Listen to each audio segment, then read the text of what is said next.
What's going on, guys? My name is Johnny, I'm the coach of your Cologne Conkeldurrs, and welcome back to our GPC matches.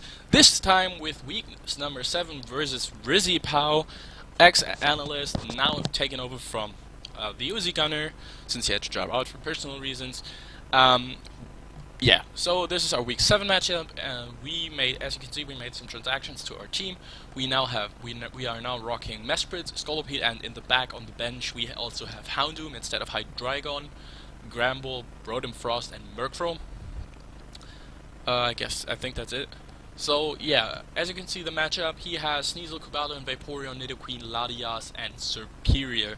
I brought a physical defensive Colbleberry Mesprit to deal with the Cobalion and the Medicham on his roster, Colbleberry to not be pursuit trapped by Sneasel and cripple that thing with either a Thunder Wave or a U-turn, or damage it with a U-turn rather.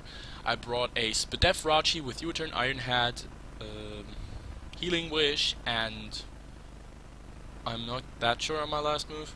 Zen Headbutt for the Nidoqueen. Speed Creeping a modest Nidoqueen. The Spadef Rachi can deal with the Latias pretty well and with the Serperior. Serperior can't really set up a sub on me. I can just U-turn out, go into my Megalopony and threaten that thing out. I have my pretty much standard .pack Megalopony with Fake Out, Return, High Jump Kick, and Substitute. I can sub up on predicted switches, on predicted setup moves. If the Vaporeon needs to go for Wish or Protect, I can sub up and then potentially to KO it depending on rolls. My Lopunny should be adamant. Yeah, I can just address that right now. So my Lopunny was meant to be adamant this game, but I fucked up because I was on holiday a week, and during this week I had to build this team, because I had to battle this weekend. And the problem was I used my laptop and my phone to build this team, and with all the shenanigans and transferring it to my home PC, my Megalopony had an adamant which was supposed to have an adamant nature, was neutral natured, and you will see how that will come into play during the battle. This might have been a way easier match if that wasn't the case, but hey, we'll see. Then my next one is my new pickup, my Scolopede with max offensive expert belt, pretty much max speed, so outspeed the Lati. Jolly Nature with Mega Horn Earthquake. This hits the entirety of his team pretty damn hard. Obviously he need to hit Mega Horns, and which is why I would love Poison Jab to as a neutral or as an accurate secondary stab. However, I felt like Mega Horn and Earthquake were enough since I wanted to run Bros Protect to outspeed a potential Scarfer, and I wanted to run Baton Pass to have the secondary option of passing a speed boost into either my Rachi or my next Pokemon, the Manaphy, which is a pretty standard Tail Goal 3 attacks Manaphy. Pretty bulky since we didn't need a lot of speed. The only two things below the base 100 speed tier are the Nidoqueen and the Medicham, so I was speed creeping the Adamant Medicham. It didn't come, so it didn't matter too much. Yeah, with a modest nature, just Surf, Ice Beam, Energy Ball, hits his entire team. I needed Ice Beam for the Serperior and the Latias to beat them reliably, and I needed Energy Ball to break through the Vaporeon if given the chance, because Vaporeon is actually a big nuisance to my team. And last but not least, hit my dedicated Mega Diancie and my secondary Serperior and Latias check. Porygon 2 takes any hit from Mega Diancie and threatens, and I can proceed to hit it with something. Calmite Mega Diancie is a bit scary, but Jirachi I can double between Scolopede, Jirachi, Lopunny, and threaten it out. Yeah, so P2. So which is why I have Healing Wish on Rachi and not Mesprit, is that Mesprit actually is more important, since with the Colbleberry it can, and with the spread I have, it can check Cobalion, Medicham, and Sneasel. So I put Healing Wish on Rachi because, in contrast to Mesprit, Rachi and P2 can actually check, or yeah, somewhat switch into the same things on my opponent's roster or do the job of each other. Apart from the Nidoqueen, they both check Lati, Serp, and Mega Diancie quite well. So fun times there. So let's hop right into the match then. He leads off with his Sneasel. I lead off with my Manaphy because I figured Manaphy had a great lead matchup if he wanted to get rocks up right away with the Nidoqueen or with the Cobalion, and Manaphy could have dented both of those, and I could have forced a switch into the Serperior. I have a Rindo Berry, so I could potentially go for an Ice Beam, or I could just make a safe switch from there. Right here, looking at his team, the Cobalion is a massive threat. If it's a setup Cobalion, I might have trouble dealing with that thing. So my check to that is a Mesprit, and two of my most important pivots this game to gain me momentum are Rachi and Mesprit. Both are psychic types, and I was sitting in front of this Sneasel, and I was like, I will hit you, because if I can get rid of you right here, right now, I will have much better opportunities to gain momentum with Mesprit and Jirachi and not fear the pursuit trapping Sneasel in the back. So yeah, what I'm going to go here, right here, I'm going to go right for the Surf as he knocks off my Rinnebar, which is unfortunate, but that Manaphy, the damage on Sneasel is worth it.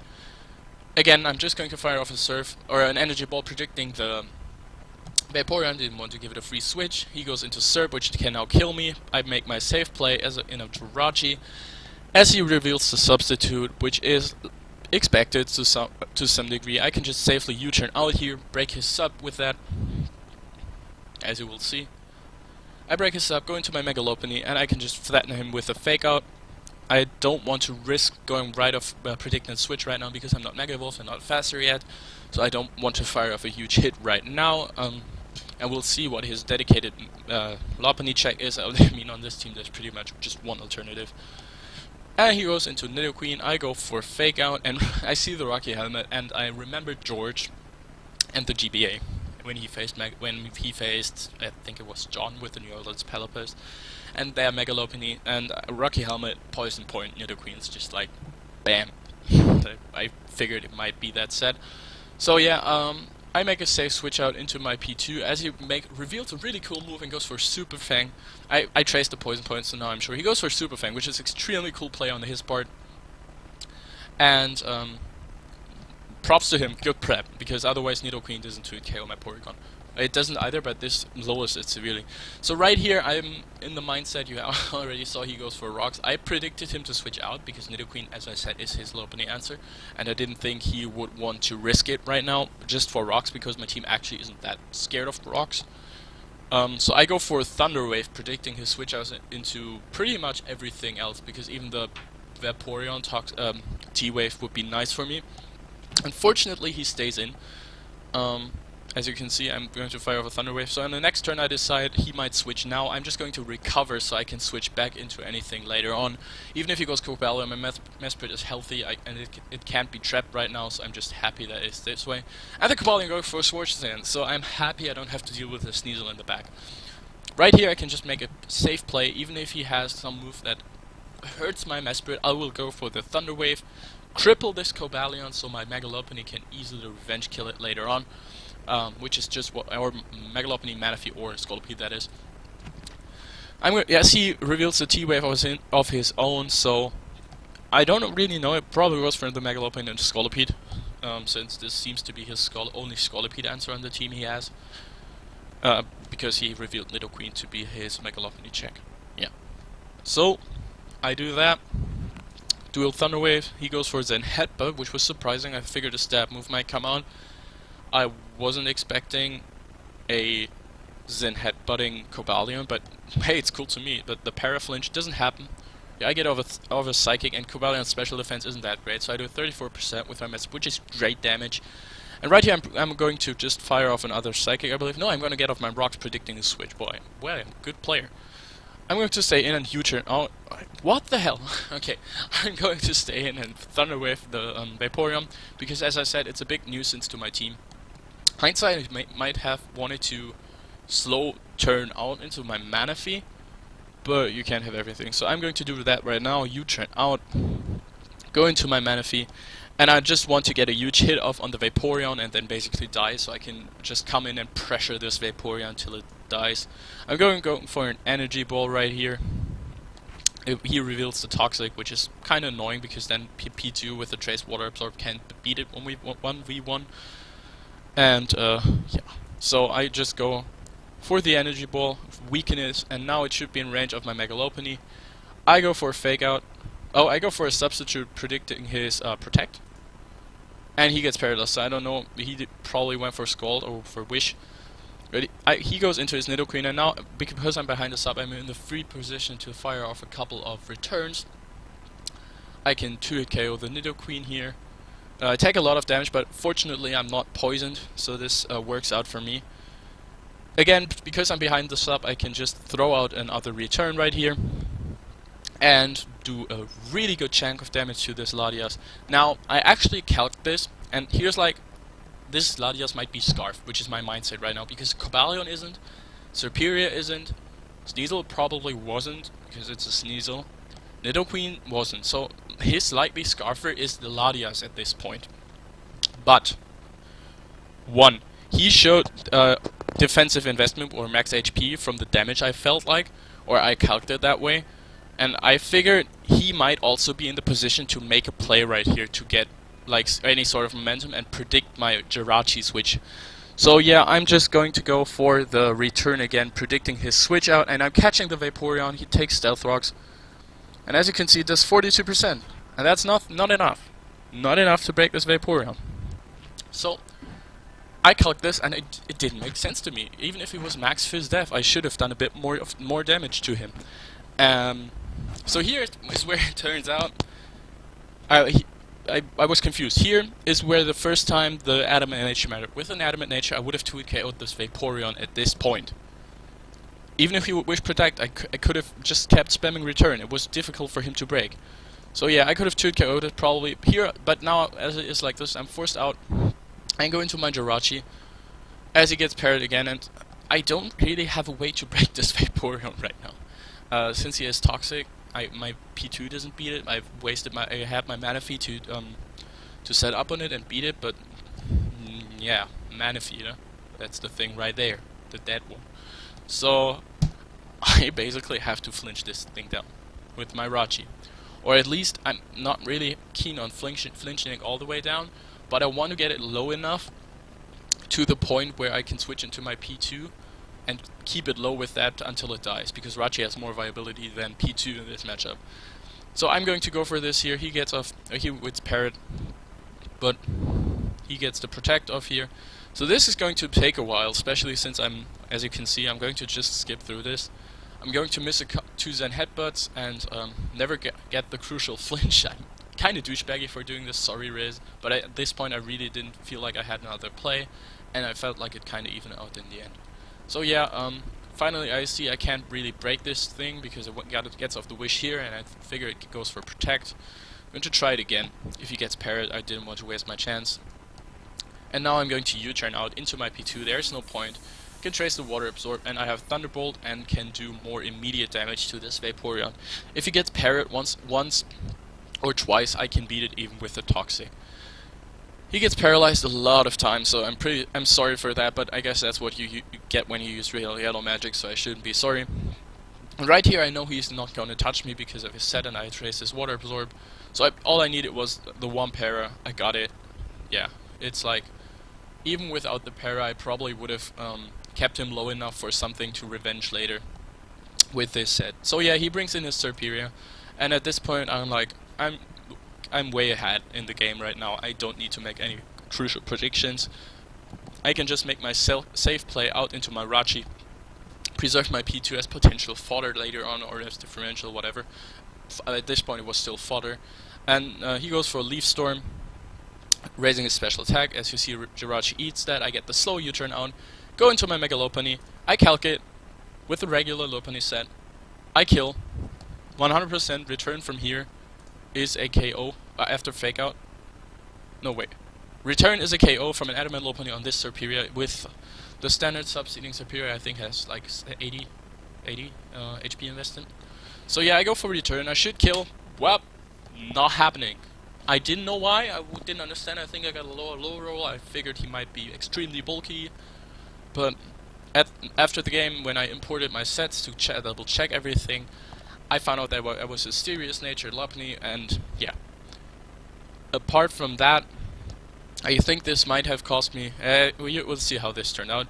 Otherwise, the Serperior would have been dead, and he would have been forced out into his Lati, which is Scarfed, as we know, or as we highly suspect. Then I would have been able to pivot out into my Rachi, back out into my Rachi easily, and U-turn on the Cobalion, or potentially Zen Headbutt. It killed the Lati. And I would have been in a great spot, because once only the Cobalion is left, my Mega Lopunny can clean up easy, or even my Mesprit has a chance to beat it. So yeah, so we might have won right here, basically, if I killed this Serperior, and Mega Lopunny would have actually gotten killed, which is, I want that to, Megalopin doesn't get as many kills as it should, right? It's apparently this season. But he goes for Leaf Storm, just hits it, kills my Lopunny. Annoying, but hey, what you gonna do? So right here, it's going to come down to my Scolipede, because I don't want to throw in my Rachi as my safest check to the Ladi, and have it take an HP Fire or something, which I suspect he has, a +4 HP Fire. So I go into my Scolipede. I'm forced to protect here, and this match will basically now depend on a Mega Horn hit, because I can't kill it with an Earthquake, I'm pretty sure. Or can I? I'm not sure, I forgot. No, I have to go for Mega Horn out. Fortunately, I hit this Mega Horn. The Superior dies. I outspeed his entire team right now. And as I said before, I figured the Scobalion would be his Scolipede check. I have a chance to kill him with my Earthquake from here. It's not guaranteed, but I have a chance. But I'm not willing to risk this and take his in headbutt from this thing. So I'm going to make a safe Baton Pass out into my Jirachi. He goes for Thunder Wave, so the Baton Pass didn't matter. I just wanted the safe switch, and I went to Rachi instead of Mesprit in case he pulled a double into his Ladi, predicting nice switch out. And Jirachi could take on both pretty well at that point. But right here, Jirachi gets paralyzed. Unfortunate, and he goes for Trick. He tricks me his Choice Scarf, which is, at this point, doesn't really matter. It just matters if I get like 3 paras in a row. I can U-turn out, kill the Ladi, and I go into Mesprit because I need one hit. I basically need one more hit off on this Cobalion so that it's in range of my Scolipede, even with the Sugar Berry. So he goes for his headbutt, doesn't flinch me, doesn't get the para, and that is in range of my EQ. I can safely U-turn out here, go into my Scolipede, Earthquake the Cobalion, and we win the game. As you can see, the Sugar Berry pops, and that's a good game. So good game to really, pretty yellow game, I might say. But all in all, sorry for that. I was pretty happy with how the game went. My Lopunny spread, that's just unfortunate, but I guess that happens when you prep cross PC. So yeah, I will definitely watch out for that in the rest of the season. But a 4-0 win is pretty crucial at this right now in our position in the league. I can try to show you. Nope, you're not supposed to see. There we go, divisions and MVP. So as you can see, we're currently 8th in the Division B, with a 3-4, with 3 wins, 4 losses, and a -4 differential, which is not great because my first 3 weeks were kind of bad. But yeah, I think we're actually 7th now that I look at it, because Riz hasn't updated his match yet. So yeah, we might be 7th or not. I don't know. I think yeah, because he lost 4. Yeah, we're definitely 7th. So we are not completely out of playoff race, I guess. But Lars and Aster are pretty far ahead differential-wise, so it comes down to one of those, or the 3 top people, or maybe not Joris. I think Joris and Paul are pretty safe, but pretty much Aster, Lars, or Trev. And if we can win every of our remaining games, which I hope we can do, I don't know, we might still have a chance at playoffs. We might. It's gonna be hard though, so yeah, we'll see how that turns out. I'm pretty hyped with my new team. I love my new Pokemon on the team. I'm really excited to use Scolipede, Mesprit, and also Houndoom. We'll see when I use that finally. So yeah, my name's Johnny. I'm the coach of your Cologne Conkeldurrs. I hope you enjoyed. Cheers. I'm out.